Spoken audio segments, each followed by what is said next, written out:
Un nouveau trade récap, donc là vous voyez je suis pas sur la caméra de mon iPhone qui est à gauche, je suis sur la caméra de ma webcam, enfin je suis sur ma webcam là actuellement.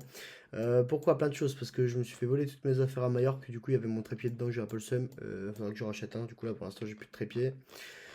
Sinon, des traits de prix pendant les vacances à Majorque, il y en a je sais plus ce que j'ai fait, surtout ceux de la semaine dernière, donc je peux plus vous dire du tout. De toute façon, vous avez tous les résultats dans ma story. Voilà, on pourra aller checker après les résultats du compte Top Step s'il faut. Et vous avez, je peux aussi faire le récap de la journée d'hier parce qu'elle était pas mal. Donc voilà, on va commencer sur ça et c'est parti pour la journée d'hier. Donc la journée d'hier, on avait quoi?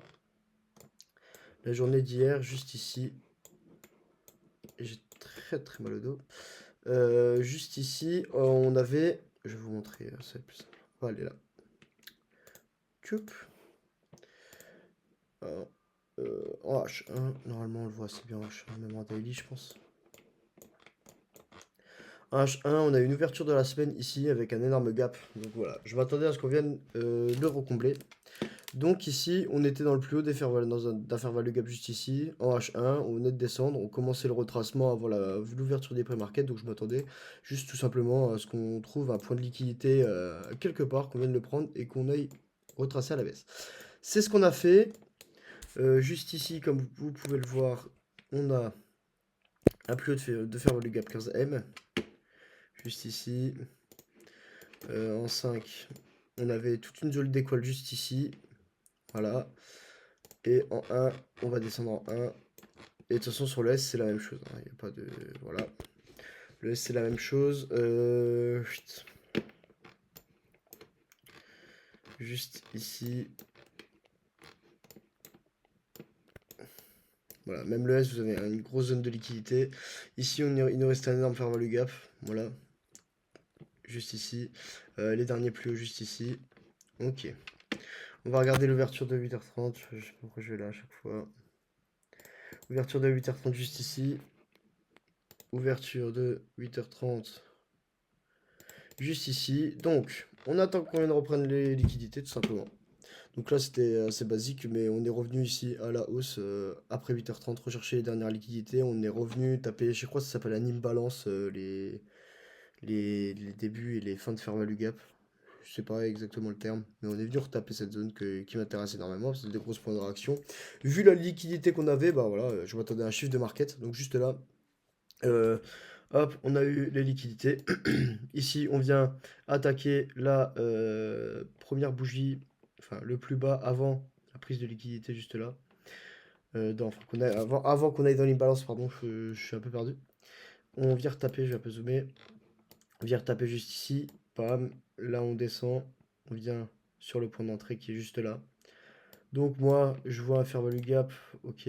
Juste ici, on a un fair value gap. Vous voyez qu'on n'est pas venu le retoucher. Mais sur le S, on n'a pas créé de fair value gap. Mais là, si on regarde, on est venu à 8h55. C'est toujours pendant la macro, hein, d'ailleurs.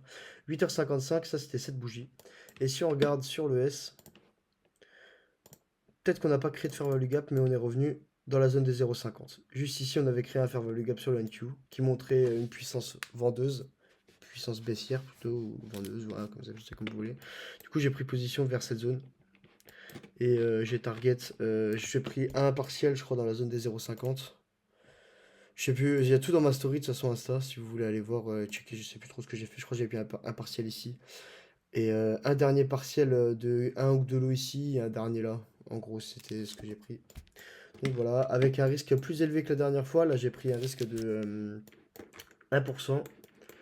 Donc 500 $ sur mon compte à 50K. Et du coup, ça m'a fait une journée 1100 $. Donc c'est beaucoup plus qu'avant. Et ça me permettra d'avancer plus vite sur mon challenge. Sachant que maintenant, je peux confirmer que j'arrive à être rentable sur mon compte financier. Que je suis à l'aise sur mon compte financier. Donc c'est pour ça que je le refais aussi. Donc journée d'aujourd'hui. On continue. Je m'attendais à ce qu'on vienne break baissier, qu'on vienne réagir à la hausse. Pour qu'on ait une continuation haussière, tout simplement, parce que le Nasdaq est en hausse depuis un bon moment. Et pourquoi arrêter? Voilà. Pourquoi arrêter? Alors, juste ici, j'avais même pas fait gaffe qu'on avait une énorme divergence. Je n'ai pas du tout fait gaffe. Moi, dans mon plan, c'était quoi? Qu'on revienne juste ici. Donc là, on a tous les équals en 15M. Ils nous ont début de fair value gap 15M juste ici. Le début de fair value gap 15M sur le Nasdaq juste ici. Ok. Donc, les mêmes liquidités. On va redescendre en 1M direct. 1 minute. Et en 1 minute, ici, sur le S, il nous reste un order block juste ici. Très précis, mais en gros là vous voyez qu'on a break la structure, on est revenu dans un fair value gap, donc en même temps il a réaccumulé des positions sur cette zone et on est venu réagir à la hausse après on a eu cette énorme impulsion. Voilà, donc un order block assez valide. Sachant qu'on commençait par créer une divergence, mais le S avait pris, oui, le S avait pris les liquidités en première avant le Nasdaq, juste ici. Donc je m'attendais à ce qu'on revienne toucher l'order block et ici qu'on vienne juste prendre les liquidités, bah, c'est exactement ce qui s'est passé. Donc le S, j'ai commencé à prendre une position directe sur cette bougie. J'ai pas pris full confluence, j'attendais à avoir une meilleure confluence et puis après en fait j'ai repris une position une fois qu'on avait shift. Là vous voyez qu'on a pris les liquidités, après tout ce qui s'est passé ici, on a pris les liquidités. On allait attaquer le point d'entrée, juste ici, pardon. On a créé un micro fair value gap, juste là. On est venu réagir dedans, et en même temps, le fair value gap là, il est dans la zone des 0,50. Donc là, j'ai repris position, presque à 1%. TP 1 ici, TP 2 ici, dans cette bougie baissière.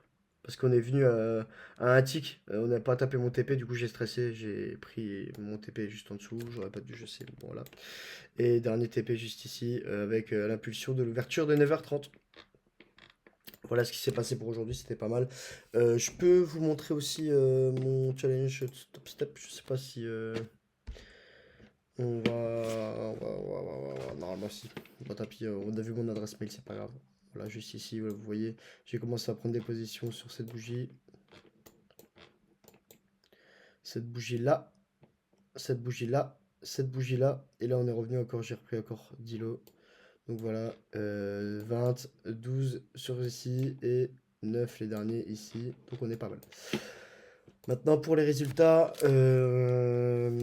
l'objectif de 3000 $ a été validé. J'avais pas respecté une règle de cohérence. Du coup j'avais fait une journée 3600 $. Il faut que je le rattrape pour être cohérent. Donc là il me reste environ encore 1000 $ à faire. Ça veut dire que j'ai un challenge en gros où il faut que je réalise en tout genre 6000 $ environ. Du coup c'est à peu près 1300 je pense. Un truc du style.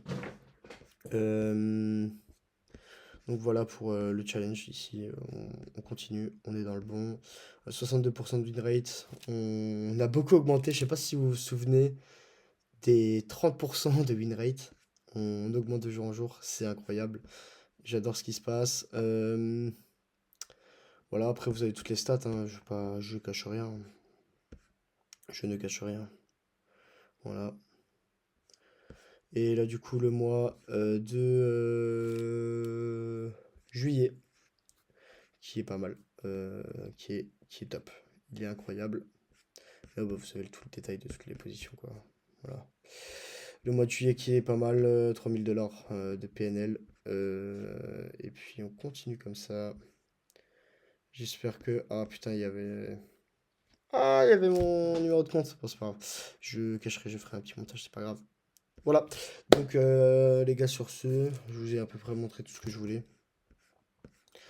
On continue la lancée. On espère être bientôt financé. Je l'espère vite. Donc là, vous voyez que là, c'est risqué 1%. Là, je risquais 0, quelque chose. Et en fait, vu que je prenais des TP, et ben, normalement, je devais, par exemple gagner 600 $. Et en fait, avec les TP, je gagnais plus que 300 $. Et du coup, c'est pour ça que je me faisais que des trades de 1R, alors qu'en vrai, j'avais des trades genre de 2R, tu vois. Donc c'est pour ça que c'est assez compliqué. Là, je vais essayer de prendre de moins en moins de TP, parce que du coup, si je sors de ma position, bah, voilà. Il faut que ce soit des sorties plus logiques. Il faut que je retravaille encore là-dessus. Et puis voilà, sur la route de la rentabilité, sur la route des payouts, sur la route de ce que je veux faire dans la vie. Donc voilà les gars, sur ce, merci d'avoir regardé le petit trade récap. On continue à lancer, je vous fais des gros bisous. Je suis désolé pour les trades que j'ai pas pu récap du coup de la semaine dernière, je n'ai plus aucune idée de ce que j'ai fait. Et là même si je vais voir les positions, les exécutions que j'ai fait, je m'en souviendrai pas. Donc voilà. Sur ce les gars, je vous fais des bisous. On se voit plus tard, je sais pas quand pour un prochain trade récap. Et je vous fais bye bye. Bah bisous du coup. Bye bye.